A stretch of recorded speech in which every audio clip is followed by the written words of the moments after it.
இது ஒரு மத பிரச்சாரம் அல்ல, மத சம்பந்தமான கூட்டம் அல்ல.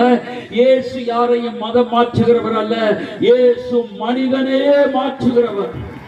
அவர் ஒருவரே நம்மை இந்த ராத்திரியிலே சொல்லுகிறேன், வாழ வைத்து அழகு பார்க்கிற நல்ல தெய்வம்.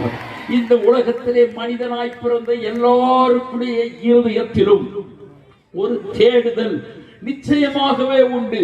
தேடுதலை அவன் அதற்கு பரிகாரம் கிடைக்கும்படி அவருடைய உள்ளத்தில் உள்ள வெற்றிடத்திற்காக எங்கெங்கேயோ அலைந்து திரிகிற போது, அலைந்து திரிந்து திக்கற்றவராய் அலைகிற மனிதனை தேடி வந்து அவன் இருதயத்தில் வந்து அவனை ரட்சித்து அந்த வெற்றிடத்தை அவர் நிறைத்து அவருடைய வார்த்தையினால் பிரசனத்தினால் நம்பிக்கையை தந்து அந்த ஒரு மனிதனை மாத்திரமல்ல, அவன் தலைமுறைக்கு 1000 தலைமுறைக்கு இரக்கம் செய்கிற நல்ல